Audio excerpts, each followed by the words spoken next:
Hello po mga Kalingap. Panibagong reaction video na naman po ang inyong matutunghayan sa araw na to. At syempre, ang ating re-reaction na po mga Kalingap ay isa sa mga pinasabog ni Founder Ann tungkol po kay Melanie na ang mama po ni Rina. So, mayroon siyang mga sinasabi, mayroon siyang binabanggit tungkol dito no, kay Ate Melanie at sa isang nakikilalang wakwak.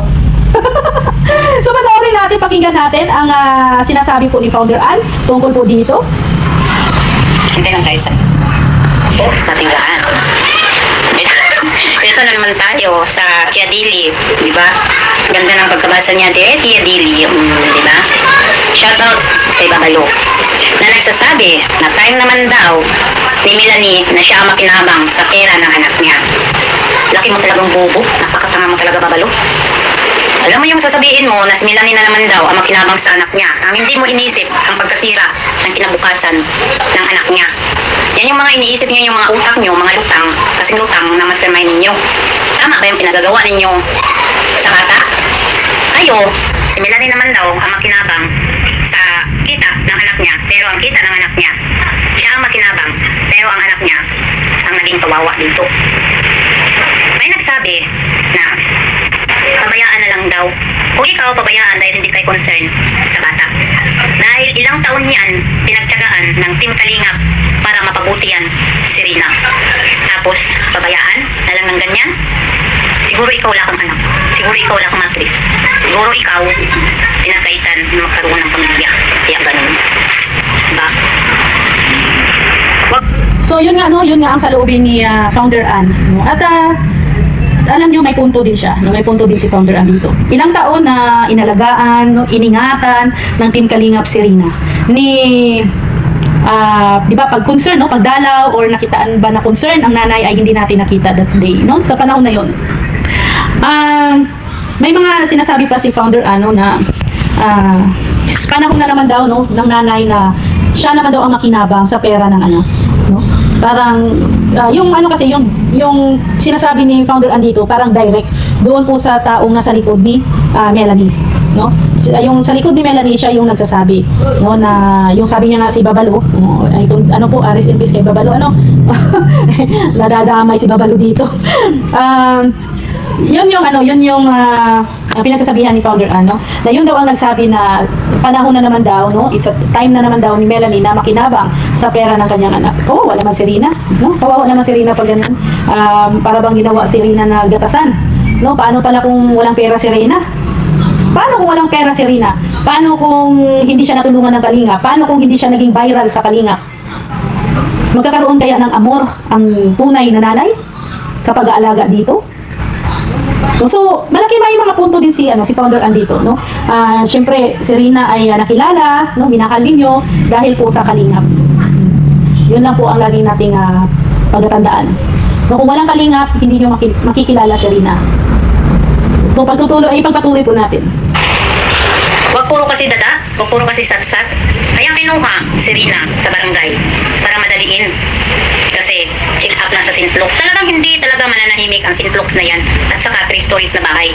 Kasi sa sobrang kayabangan ninyo, sa sobrang yabang ninyo, galit na galit kayo na hindi totoo na si Melanie nakikipag-usap sa mga sponsor. Diba? Yan ang pinaka masaklap na katotohanan. Pag once na ang beneficiary ay makikipag-ugnayan, no, o makikipag-usap sa sponsor. Kasi unang-una, lalo na pag ang sponsor ay galit sa Kalingap, syempre, no, sisiraan ang Kalingap sa beneficiary. So, ikaw naman na beneficiary, na nakinig ka naman sa kanila, no? So, papanig ka sa kanila. So, sino ang maging kawawa doon? O hindi sana kung ay nako, kawawa ang alam nyo, ang pinaka makawawa talaga dito ay ang bata, si Rina. Hindi totoo na si Melanie nakikipag-ugnayan sa mga sponsor. Lumalabas din ang totoo. Kahit ano pang pagtatago ninyo. Diba? Ano yung conversation? Hindi nadadalhin sa Sintlux. Nasaan na yung... So, dito, binunyag ni Founder Ann na hindi na daw dadalhin sa Sintlux si Rina. Unang-una, ang pagkakaalam ko dito, ang isa sa mga reason nila, no, kung bakit kinuha nila si Rina kay Kuya Val, sa pangangalaga ng Kalingap, ay dahil mayroon ng appointment, no, mayroon na silang schedule sa Sintlux at uno ipapagamot si Rina. So, actually, sabi nga ni Kuya Val, wala naman ang sakit na si Rina. Diba? Ano na lang naman yun, no? Kausap, bandi, ay lahat, no? Love and care ang kailangan ni Rina. So, hindi natuloy sa Sintlux kasi, mag-iisang buwan na. So, no? Malapit na, ilang araw na lang ay mag-iisang buwan na. Pero hanggang ngayon, wala pa rin yung Sentlok na sinasabi, no? Sinasabi ng mga nangangalaga ngayon kay Rina. So, ang tanong, no? Tuloy ba kayo sa Sentlok o hindi? Kasi ang alam ko, bago kayo tumalikod sa barangay, ay meron kayong kasunduan doon, no?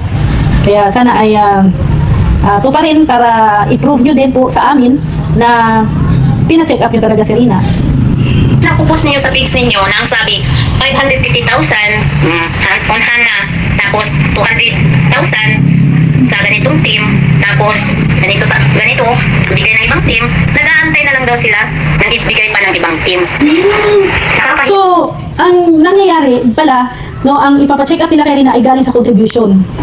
No, galing sa contribution. Na isa sa mga pinagbabawal, ipinagbabawal ng kalingap, no, lalong-lalo na ni Kuya Val, ang mag-solicit or ang maghingi in online. Diba? So, doon pa lang foul na. May dalawa ng foul natin na nakita dito. Unang-una, no, itong pa-Sentlok. Pangalawa, yung sabing makikinabang sa pera. Kayong lahat nakakahiya. Ang kakapal ng mukha ninyo, nanulot kayo ng ng team kalingap, beneficiary. Ang Sinflox, nagiging albularyo. Ang baboy na cremate na doon sa Sinflox. Yun ang baboy na cremate sa Sinflox. Hindi ka discounder, ano? Diba? Yan ang mahirap sa inyo. Kasi, pag sabihan kayo, gigil na gigil. Alam nyo ito si Babalo? Sa bawat page nila, sa bawat comment nila, ako ang topic, ako ang binababoy. Tapos, pag respakan, gigil na gigil. Yan yung mga totoong traitor. Huwag nyo akong unahan dahil hindi ko kayo re-respakan. Doon pa lang sa dami account ko na sinabi ko bakit hindi natuloy si Rina. Ano ang sabi ni Melanie? Sa dinabi-dami ng kachat ni Melanie, wala nang natatandaan kung sino ang mga kachat niya. Yan yung mahirap, no? Yan yung mahirap sa sitwasyon ni Melanie ngayon. Kasi nga po ay yung iba ay may direct contact sa kanya. So ngayon, pag direct contact ka, magbibigay ka ng allowance sa kanila, syempre may mga hindi at dapat gawin. No? So, sana ay pag-isipan, mas lalo pag-iisipan ni Melanie ang mga nangyayari ngayon sa paligid ni Rina. Di ba? Sa dinami-dami nilang kachat ni Melanie, kahit isa wala nang matandaan si Melanie. Bakit ang sabi ko doon sa dami account, bakit hindi natuloy ang pagkuha kay Rina papunta ng Sinflox? Sumasakit na daw ang ulo niya. Ayan, sumasakit na daw ang ulo ni Melanie. Sino ba naman ang hindi sasakit ng ulo? No? Sino ang hindi sasakit ng ulo? Lahat ng mga pangako sa kanya ay walang iniisa na natupad. Walang isa na natupad. Di ba? So, nasa kay Melanie na yon. Ewan ko sa kanila, kasi sila naman ang naplano dyan. Dito mo pa lang napapatunayan na ikaw ay binabayaran. Ikaw ay sumunod sa kanila sa maling paraan. Pwede mo naman ipapagamot yung anak mo na gamit ang sponsor na hindi kukunin sa team kalingap, si Rina. Ngayon, alam nyo, may isa lang naman ang solusyon dito. Kung mahal nyo talaga si Rina, kahit saan ba, dahil nasa kalingap yan, kung mahal nyo talaga, concern kayo sa bata, susuporta kayo. No? Hindi nyo naman kailangan na kunin si Rina sa kalingap. Hindi naman siya pinagdadamot ng kalingap. Anytime pwedeng bumisita ang mga kamag-anak, nanay, kapatid. Kaya hindi natin alam, no, na kung ano pa ang mga sinasabi, no, ng iba kay Melanie. Asa ng anak mo, ang sinira mo.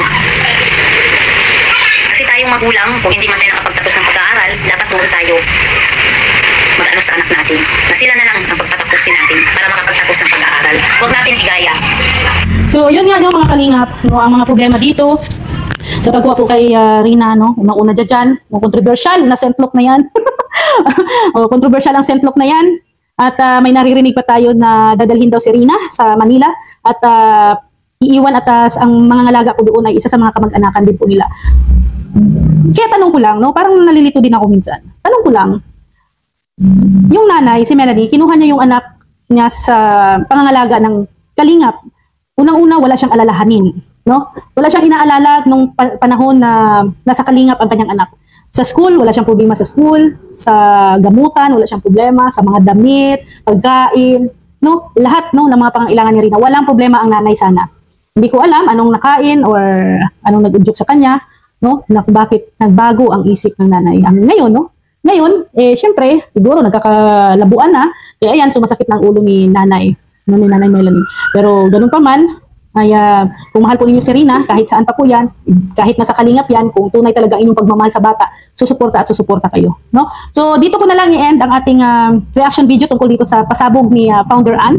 At sana ay matauhan na din si Melanie, sana ay alagaan niya, ingatan niya ang kanyang anak. No? May pera man o wala, ganyan ang magulang. No? Ang pagmamahal ng magulang ay walang perang katumbas, genuine, no? Genuine kumbaga. So sana sa lahat ng mga nasa likod ni Melanie, payuhan niyo nang mabuti si Melanie, huwag niyo silang ilayo sa kalingap. Huwag niyo po silang ilayo sa kalingap. Bagkus ilapit niyo po sila sa kalingap kasi ang kalingap lamang ang makakatulong, no? Isa sa makakatulong sa kanila pagdating ng panahon.